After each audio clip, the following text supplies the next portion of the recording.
नमस्कार दोस्तों, मैं प्रियंका तिवारी। यह शौर्य गाथा है शहीद वीरांगना रानी अवंतीबाई की। यह भारत देश शौर्य और पराक्रम से भरा हुआ देश है। यहाँ बसने वाले वीर गाथाओं ने देश एवं विदेश में एक एक भारतीय का सीना गर्व से चौड़ा किया है।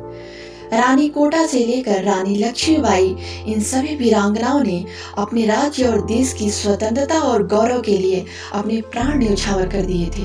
मगर आज के भटके भारत ने इन सभी गाथाओं को भुला दिया है। इन वीरों को वह महत्व नहीं दिया गया जिनके यह हकदार थे। ऐसे ही एक वीरांगना की अमर गाथा आप सबके सामने लाई हूँ। यह इतिहास है रानी अवंतीबाई की, जिन्होंने अंग्रेजों को उल्टे पांव भागने पर विवश किया था। 16 अगस्त 1831 को आज के मध्य प्रदेश में रानी का जन्म हुआ। अवंतीबाई के पिता राव जुझार सिंह जिला सिवनी के जमींदार थे, जिन्होंने बचपन से अवंतीबाई को शिक्षा, घुड़सवारी एवं तलवारबाजी सीखने की छूट दी। यह बात इसलिए भी खास है क्योंकि उस समय और आज भी कई जगह बेटियों को घर का ज्यादा काम सिखाया जाता है। रानी अवंतीबाई के किस्से दूर दूर तक मशहूर होने लगे थे। अवंतीबाई के साहस और कौशल को देखकर सभी आश्चर्यचकित रह जाते थे। रानी अवंतीबाई का विवाह रामगढ़ रियासत के राजकुमार विक्रमादित्य सिंह से हुआ था।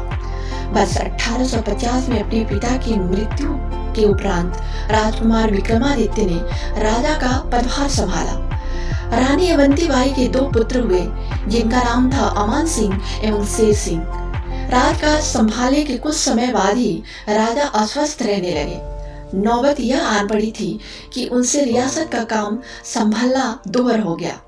उस समय दोनों राजकुमार भी छोटे थे, जिस वजह से राजकाज कौन संभालेगा, इस दुविधा की स्थिति पैदा हो गई थी। जिसके पश्चात रानी अवंतीबाई ने राजकाज संभालने का निर्णय लिया। अंग्रेजी शासन अपने साम्राज्य के विस्तार में हर संभव प्रयास कर रहा था। उस समय के ब्रिटिश राज के गवर्नर जनरल थे लॉर्ड डलहौजी, जिसका भारत में डॉक्ट्रिन ऑफ लैप्स कानून के जरिए सभी हिंदू बहुल प्रांतों को किसी भी तरह अपने साम्राज्य में शामिल करना ही मकसद था। और इसी कानून के जरिए वह कानपुर, झांसी, नागपुर, सतारा, जयपुर, संबलपुर, उदयपुर, करौली इत्यादि रियासतों को हड़प चुका था। जब राजा के अस्वस्थ रहने की भनक अंग्रेजी हुकूमत तक पहुंची तो डलहौजी की नजर इस रियासत पर भी पड़ी और उसने रियासत को अंग्रेजी हुकूमत के अधीन लाने का फैसला किया, जिसके उपरांत रानी अवंतीबाई को अयोग्य घोषित कर सत्ता को हड़प लिया गया। इसे रानी अवंतीबाई ने स्वयं के साथ साथ स्वतंत्रता का भी अपमान समझा। सन 1857 में जब संपूर्ण देश में स्वतंत्रता की आग जमी थी, तब इस आग की लपटें रानी अवंतीबाई तक भी पहुंची, जिसके तत्पश्चात ही उन्होंने संग्राम में कूदने का फैसला किया। रानी अवंतीबाई के साथ अन्य साथी रियासतों ने भी संग्राम में कूदने का फैसला किया और यह सब रानी द्वारा लिखे गए खतों की वजह से संभव हुआ।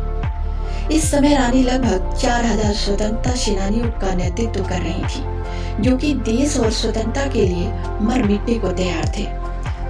भारतीय वीरों ने अंग्रेजों के साथ खेरी गांव में हुए पहले झड़प में उन गोरों के दांत खट्टे कर दिए। गोरों ने यह नहीं सोचा था कि भारतीय शेर उन पर भारी पड़ेंगे।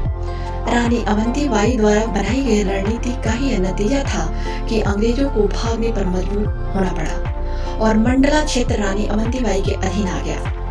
जब इस घटना की खबर ब्रिटिश प्रशासन को लगी तो यह सब बौखला गए, किंतु वह यह भी जानते थे कि इन भारतीय शेरों से भिड़ना आसान काम नहीं होगा। तब गोरों ने पहले से कई ज्यादा क्रूर रणनीति बनाई। इस बार हुए झड़प में हमारे देशभक्त मशीन गनों और बर्बरता के सामने टिक नहीं पाए और अंततः रानी को जान बचाने के लिए और संग्राम को जीवित रखने के लिए देवीरगढ़ के जंगलों में भागना पड़ा।